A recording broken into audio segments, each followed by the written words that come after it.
मेरी माँ गांव से मिलने आई थी, लेकिन मेरी सास ने अचानक कहा, रसोई में जाकर खा लो। इसके बाद मैंने जो किया उसने उन्हें स्तब्ध कर दिया। मेरी माँ गांव से आई थी, हाथों में सब्जियां और अचार के जार लिए, बस अपनी बेटी और नाती से मिलने की उम्मीद में।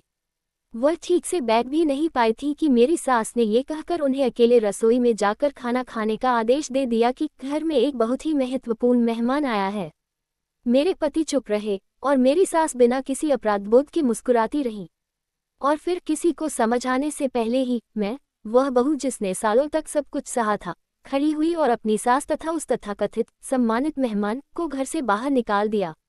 किसी ने नहीं सोचा था कि वह पल मेरे पति के पूरे परिवार को शर्मसार कर देने वाली सार्वजनिक बेइज्जती की शुरुआत बनेगा। मैंने ऐसा करने की हिम्मत क्यों की, और उस व्यक्ति का अंत क्या हुआ जिसने कभी मेरी सगी माँ को नीची नज़र से देखा था। यह मेरी कहानी है। मेरा नाम आशा है, उम्र 32 साल, और मैं गाजियाबाद के उपनगर में एक प्राथमिक विद्यालय की शिक्षिका हूँ। मेरा घर एक शांत गली में है, स्कूल से 3 किलोमीटर से भी कम दूरी पर। यह कोई बहुत बड़ा घर नहीं है, 3 बेडरूम, एक बैठक और एक छोटी सी रसोई, लेकिन यह मेरी मेहनत और आंसुओं का फल है। लगभग 10 साल तक दिन में पढ़ाना, रात में ट्यूशन लेना और अंत में मेरी माँ सावित्री द्वारा लिया गया बैंक लोन, इन्हीं सब के दम पर यह घर खरीदा गया। मैंने ये घर शादी से पहले खरीदा था। जब मेरी शादी विक्रम से हुई तो मैंने उनकी माँ से हमारे साथ रहने को कहा। शादी से पहले विक्रम और निर्मला नोएडा में उसके ऑफिस के पास एक छोटा सा कमरा किराए पर लेकर रहते थे। शादी के बाद मैंने सोचा, जब हमारे पास पहले से घर है तो पति पत्नी अलग क्यों रहें। ये गलत होता अगर मैं विक्रम को अपने साथ रखती और उनकी माँ को किराए के कमरे में छोड़ देती। मैंने खुद से कहा, अगर मैं सास को अच्छे से रखूंगी तो साथ रहने में कोई समस्या नहीं होगी। मेरी माँ ने पहले हिचकिचाहट दिखाई, लेकिन मैंने उन्हें समझाया, ये घर शादी से पहले से मेरी निजी संपत्ति है। अगर कुछ भी हुआ तो चिंता मत करना।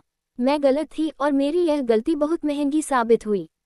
जैसे ही मेरी सास घर में आई, पड़ोसियों की नज़र में वही घर की असली मालकिन बन गई। उन्होंने पर्दे बदल दिए, फ्रिज की शेल्फ दोबारा जमाई, यहाँ तक कि वास्तु के अनुसार पूजा घर की जगह भी बदल दी। जब मैंने धीरे से कुछ कहा तो उन्होंने ताना मारा, तुम यहाँ बहू हो, अपनी जगह पहचानो। भले ही यह घर तुम्हारा हो, लेकिन परिवार की परंपरा के हिसाब से बड़ों का सम्मान पहले आता है। और मेरे पति, वे हमेशा चुप रहते। जब मैं आह भरती तो कहते, वो बूढ़ी हैं, दिल पर मत लो, घर का ध्यान तो रखती हैं। मैंने बहस करना छोड़ दिया, खुद को समझाया कि सब्र से काम बन जाता है, लेकिन कभी कभी यही सब्र लोगों को और ज्यादा हद पार करने का हौसला देता है। उस शनिवार को मेरी माँ का गांव से फोन आया। आवाज में वही अपनापन था। आशा, नहर से ताज़ी सब्जियां तोड़ी हैं और रोहू मछली भी लाई हूँ, कल तुम्हारे और छोटे कबीर के लिए लाऊंगी। मैं खुश हो गई। ठीक है माँ, आ जाए, मैं मम्मी को बता देती हूँ। आज दोपहर मैं फ्री हूँ, काफ़ी दिनों से साथ बैठकर खाना नहीं खाया। मैंने अपने पति को मैसेज किया, मेरी माँ कल दोपहर आ रही हैं, ज़रा उन्हें लेने चले जाना। उसका छोटा सा जवाब आया, ठीक है। अगले दिन अतिरिक्त क्लास के बाद मैं सुपरमार्केट से फल लेकर जल्दी घर की ओर चली।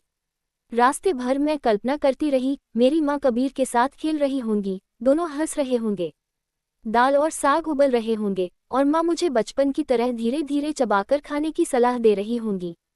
लेकिन हकीकत कुछ और ही थी। जब मैं घर का गेट खोलकर अंदर दाखिल हुई, उंगली से नीचे की ओर इशारा, उंगली से नीचे की ओर इशारा, उंगली से नीचे की ओर इशारा,